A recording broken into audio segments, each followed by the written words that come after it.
day today. Got our transporting half the day. It's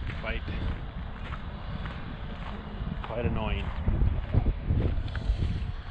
Nobody likes transporting. I've transported more in the last 2 months since this COVID stuff hit than I have in the last 2 years, it seems like. Obviously not true, but that's what it seems like. It seems like every day I'm transporting now. When before we could go a month before we have to transport.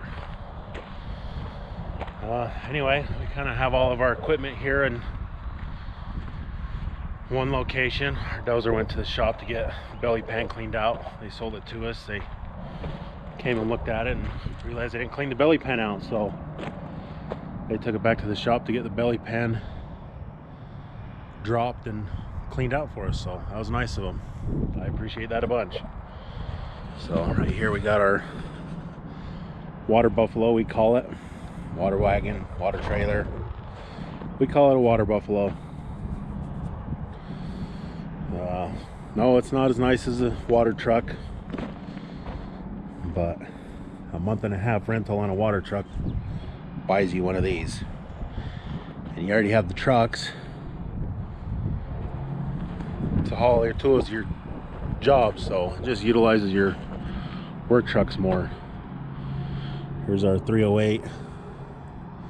Transported this morning, and I transported our skid and all our attachments this morning. Barely get all the attachments on one trailer, and you gotta set it up on there right. Wheeler Cat is absolutely phenomenal about taking care of us.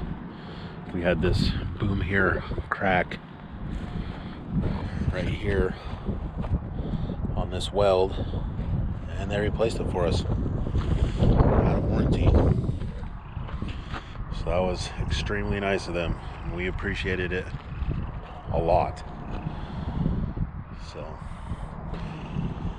right now it's looking mighty dirty. We need to get us a steam cleaner so we can get all this stuff cleaned up.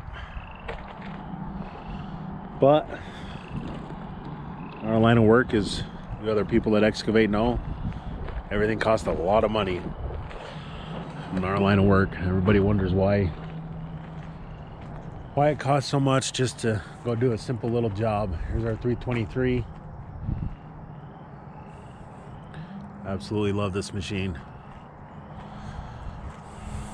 Here's our skid 279D. Absolutely love this skid. I don't think I would ever. I've tried other skids and we just really love this skid.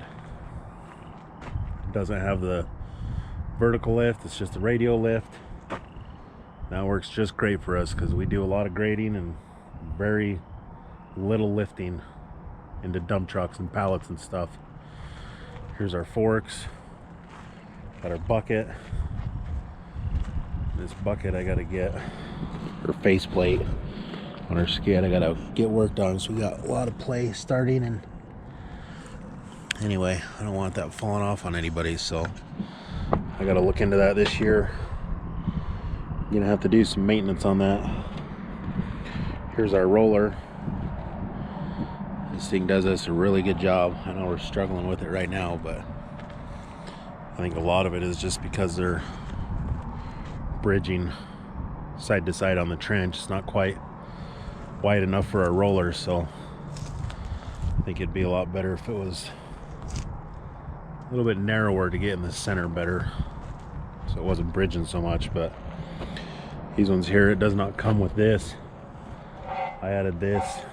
People were laying the hoses here, and then it'd actually run over the hose and rip them off, so added that to hold it up, and also to hold them out of the dirt when people get out. Just kind of flop them down, and they didn't really care where they went because for whatever reasons. Not going to go into that. Here's our box blade. You guys saw last year's videos that we broke these off, and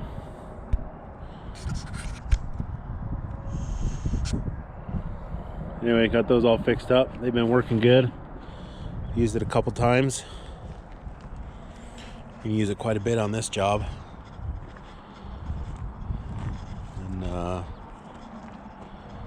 yeah, absolutely love it. Just like this one here. Nowhere to put the hoses. When you put them there, you got to kind of prop it up and hope everything's not dragging in the dirt. See that? They just kind of dangle there, resting on this arm. But there's not really a good solution to that one, unfortunately. I might take that bottom clamp off right here. Just get that out, and then we'll, I don't know, maybe we'll put one of those pogo sticks on, which I think is what they call those. I got one here on our broom too. Same thing was happening. They just let it fall down, rip this off, all kinds of goodies. So we added this bracket so we could bolt the pogo stick on. This just is what you find on the back of semis. I do need to get this raised up higher. I don't know if I can. Yeah, I need to get this raised up higher and get shorter springs. I found this spring, this bigger one, works really good. Obviously these two longer ones aren't doing anything, but that way I can get this, if I can get it up into there you go. If I can get it up into there, it's a lot better. It still barely keeps it off the ground if they throw it to the side, so it needs to get up a little higher.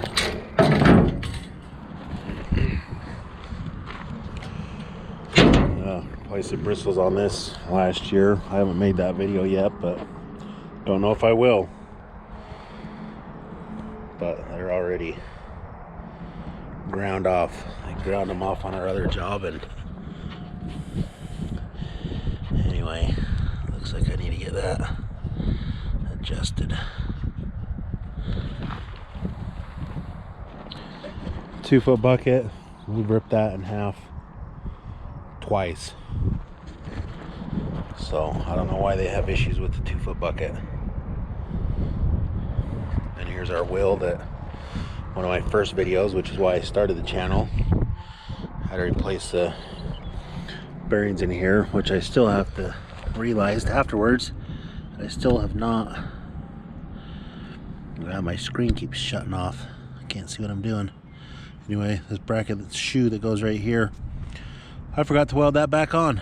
So I gotta weld that back on someday. Don't know when that'll be. Someday though. Anyway, that's it. We load this up, that up, the bucket and the forks and the skid all on this lovely trailer. And it barely fits. You gotta stack the forks underneath the bucket with the smooth drum in the bucket, the broom on the front, then this box blade on the attached to the skid steer, hanging over the dovetail. So that's quite a job. Get all those loaded up, strapped down and chained down, and all that other fancy stuff. So we'll get out of here and continue on tomorrow. Hopefully we'll pass compaction.